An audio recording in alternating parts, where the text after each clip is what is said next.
Shalom, perkenalkan nama saya Ingkun Anin, Prodi Pendidikan Agama Kristen semester 3, mahasiswa staf Ekumene Kupang. Pada kesempatan ini, saya akan menjelaskan salah satu materi dari mata kuliah Komunikasi PAK. Video ini saya buat sebagai ujian akhir semester. Materi yang akan saya jelaskan adalah komunikasi yang efektif. Untuk menjalin suatu komunikasi yang efektif, perlu kita mengetahui pengertian komunikasi itu sendiri. Komunikasi dapat diartikan sebagai pemberitahuan sesuatu atau pesan dari pihak ke pihak yang lain dengan menggunakan suatu media. Sebagai makhluk sosial, manusia sering berkomunikasi satu sama lain. Komunikasi dilakukan oleh pihak yang memberitahukan atau komunikator kepada pihak penerima atau komunikan. Komunikasi efektif terjadi apabila sesuatu atau pesan yang diberitahukan komunikator dapat diterima dengan baik atau sama oleh komunikan, sehingga tidak terjadi salah persepsi. Komunikasi adalah prasyarat kehidupan manusia, karena tanpa komunikasi, interaksi manusia, baik secara perorangan, kelompok, maupun organisasi, tidak akan mungkin dapat terjadi. Dua orang dikatakan melakukan interaksi apabila masing-masing melakukan reaksi. Reaksi antara manusia inilah yang dalam ilmu komunikasi biasa disebut dengan tindakan komunikasi. Tindakan komunikasi dapat dilakukan dalam berbagai cara, baik secara verbal atau dalam bentuk kata-kata, lisan atau tulisan, ataupun non-verbal, yaitu tidak dalam bentuk kata-kata, seperti tingkah laku, gambar-gambar, dan bentuk lainnya yang mengandung arti.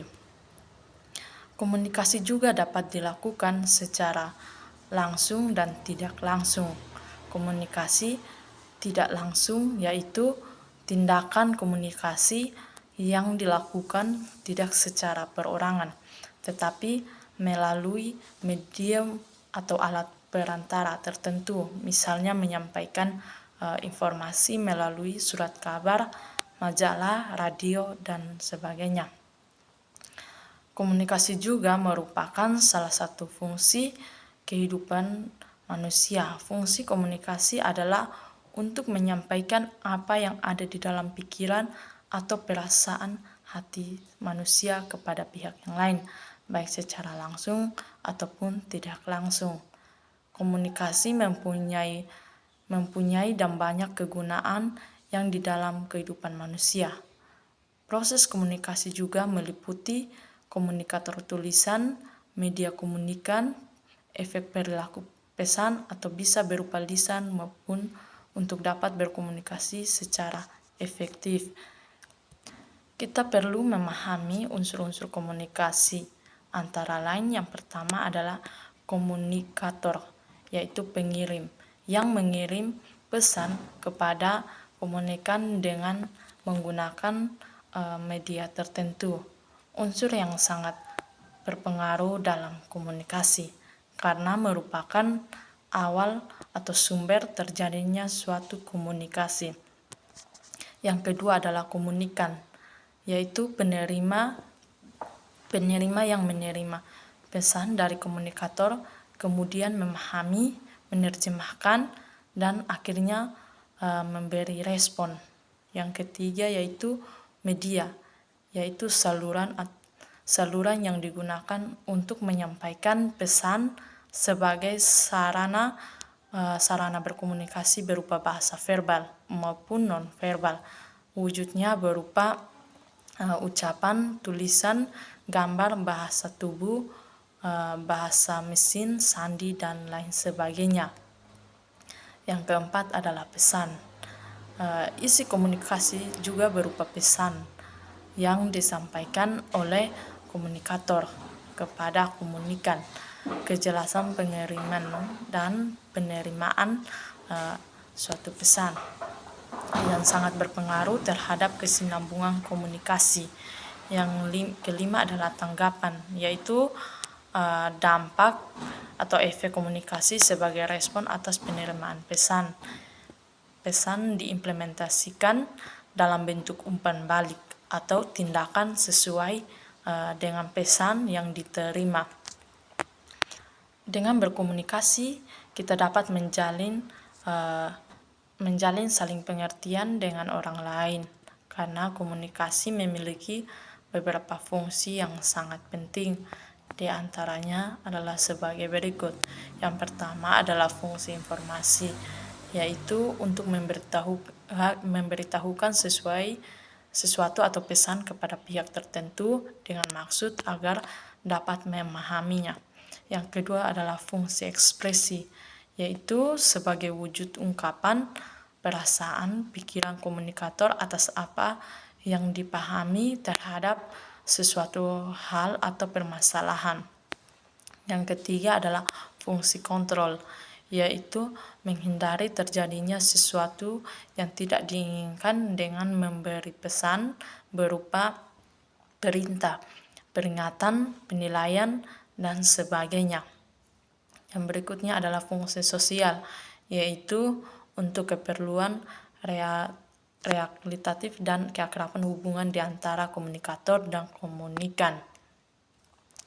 Komunikasi yang efektif dapat terjadi apabila suatu pesan yang diberitahukan komunikator dapat diterima dengan baik atau sama oleh komunikan, sehingga tidak terjadi persepsi. Karena itu, dalam berkomunikasi, khususnya komunikasi verbal dalam forum atau formal, diperlukan langkah-langkah yang tepat.